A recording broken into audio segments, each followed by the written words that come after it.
Today's sound is designed to suit you. Entertainment.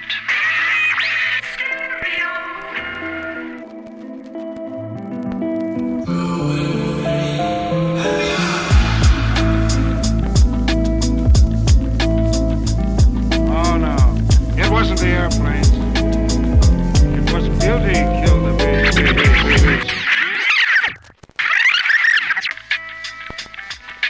Just keep swimming, just keep swimming, just keep swimming, swimming, swimming.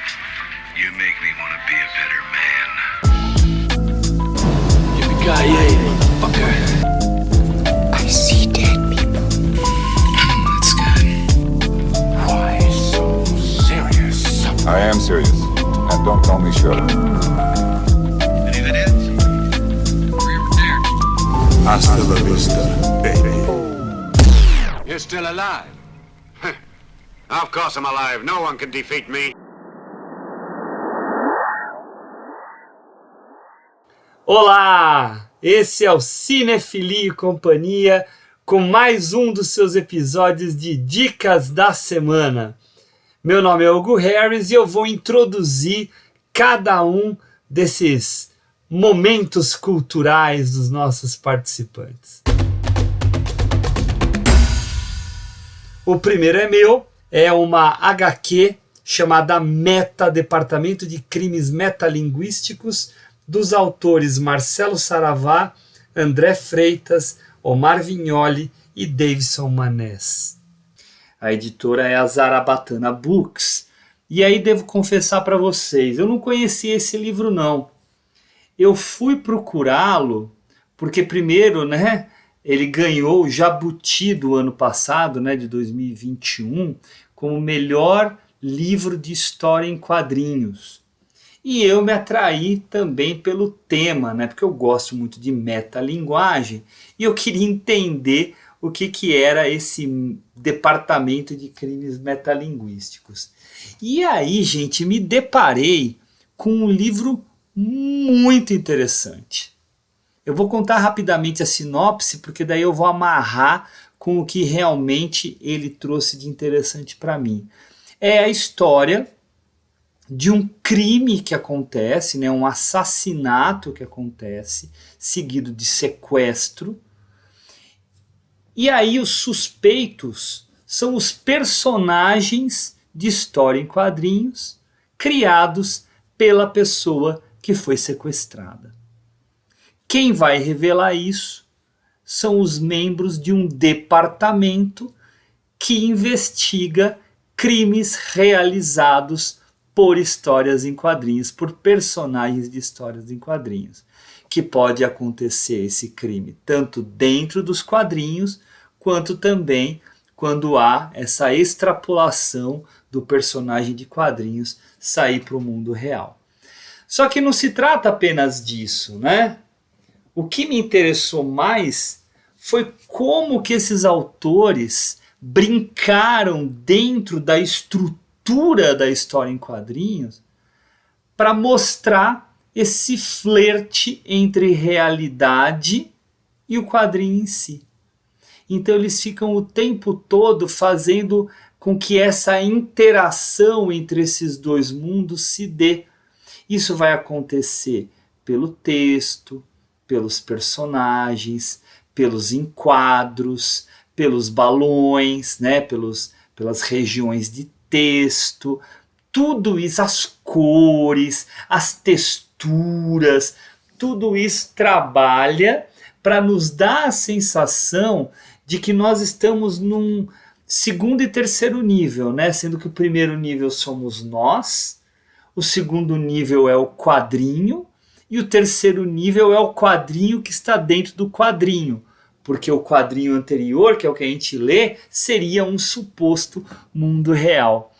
Então isso faz com que esse livro seja muito interessante, muito divertido, muito bem-humorado, cheio de referências, cheio de brincadeiras. Realmente esses caras estão de parabéns, a editora está de parabéns. Não estou fazendo aqui propaganda deles, nem os conheço, só achei incrível. E aqueles que gostam de arte, que acompanham o nosso podcast, com certeza vão se identificar com esse tipo de obra, tá? Então, procurem, leiam, fortaleçam, né, a indústria da editorial brasileira, inclusive essa que trabalha com histórias em quadrinhos aqui, que é tão forte no nosso país e tem aí potencial para ficar ainda mais, tá bom? Espero aí que vocês se interessem e procurem. Um abraço!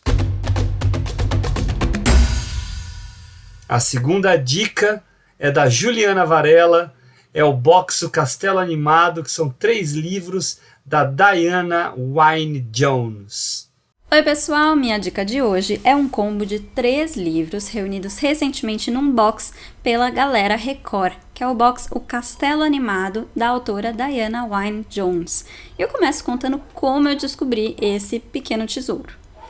Um belo dia eu estava zapeando, creio que na Amazon, procurando minhas próximas leituras, e como eu estou trabalhando num projeto de fantasia infanto-juvenil, eu queria ler alguma coisa que me colocasse nesse clima. E eu sou, sim, do tipo que julga um livro pela capa, e as artes desse box são uma coisa mais linda do que a outra.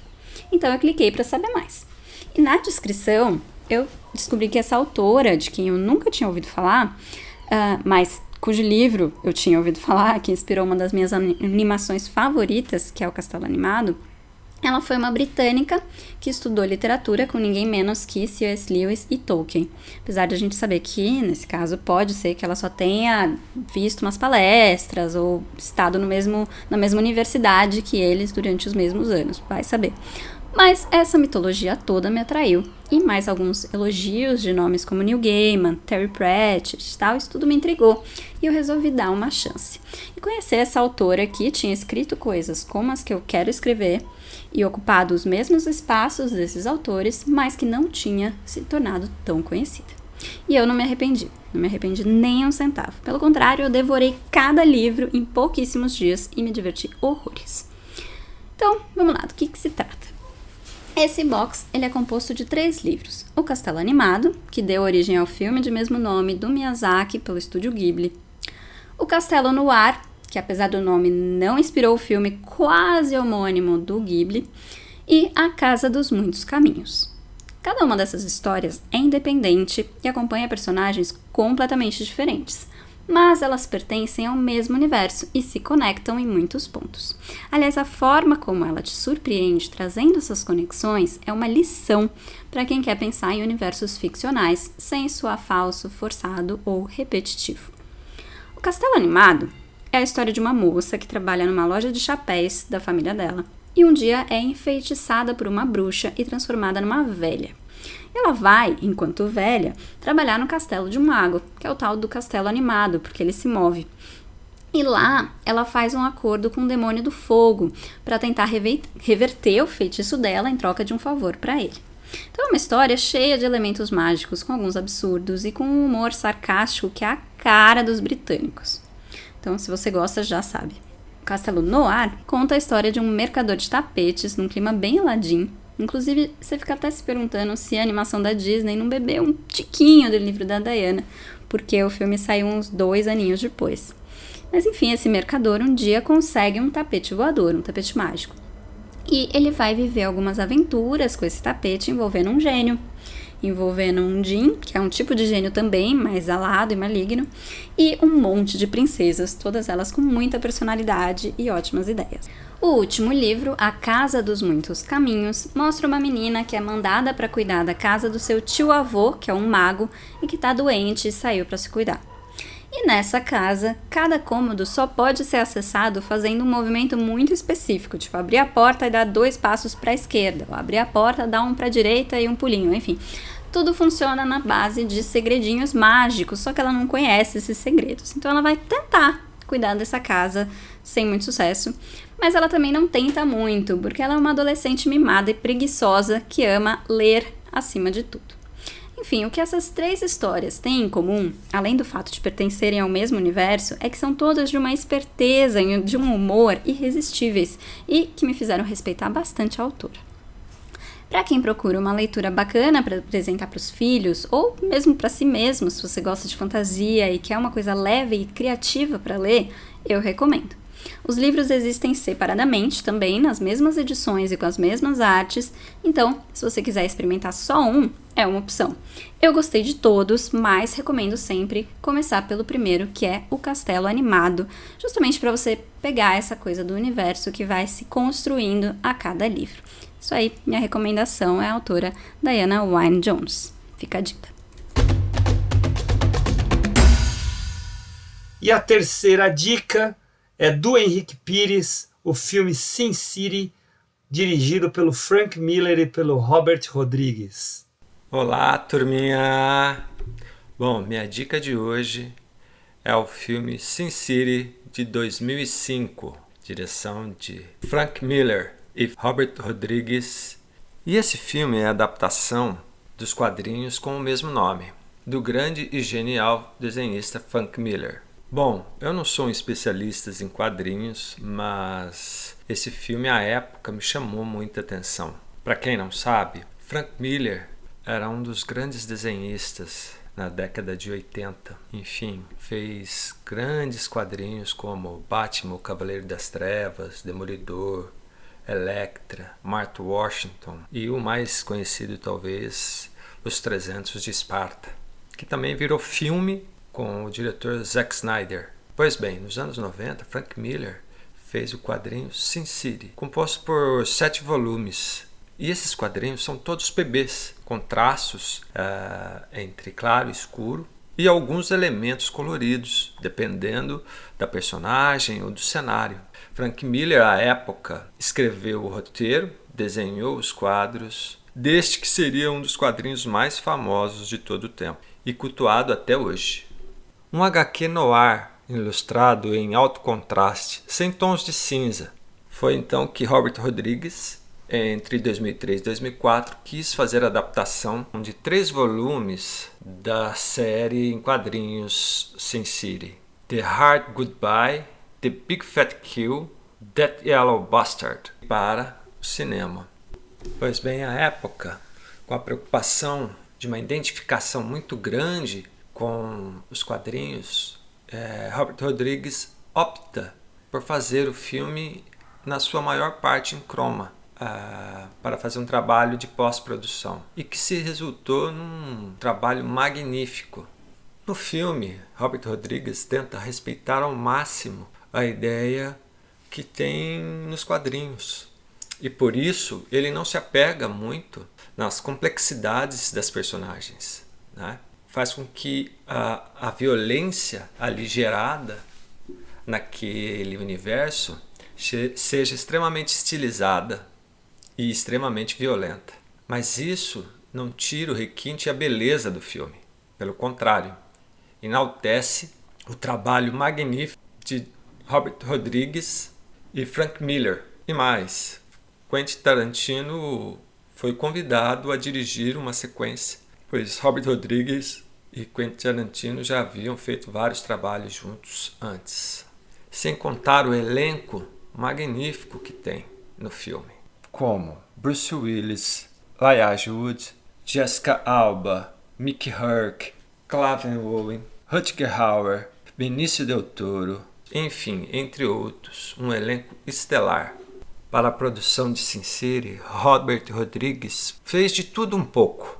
Ele montou, ele compôs parte da trilha, editou sons, supervisionou efeitos especiais, dirigiu a fotografia e até operou câmera. Mas para o cinema, essa adaptação que mais chamava a atenção é o alto contraste.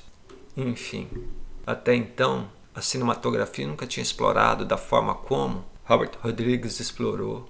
Pois bem, Sin City é um filme totalmente noir. Uma cidade decaída, assombrada por homens maus, violentos e até homens amarelos e nojentos. A nossa primeira história é de Mickey Rourke, interpretando o Durão Marvey, um ex-criminoso, violento, sedento de vingança pela morte de uma prostituta. Já a nossa segunda história se passa na cidade velha de Sin City, onde policiais corruptos travam uma verdadeira guerra com as prostitutas do local. Em especial, temos a participação de Quentin Tarantino dirigindo uma cena em que Dwight, interpretado por Clive Owen, conversa com Jack Boy, interpretado por Benício Del Toro, em uma rodovia, com um diálogo bizarríssimo. E por fim, a última história, que é dividida em 2 momentos, temos Bruce Willis como Hartigan, um detetive durão, em que fica preso 8 anos por impedir que o filho pedófilo de um político influente fizesse mais uma vítima. Além de Jessica Alba, que faz o papel de Nancy Callahan, linda e sensual. Bom, Sin City é um filme noir com uma estética totalmente de quadrinhos, que traz um elenco estelar, uma direção única e um filme singular para o gênero. Espero que vocês gostem dessa dica e se divirtam. Tchau! Espero que tenham gostado e até a próxima, pessoal. Fiquem de olho, hein? Um abraço!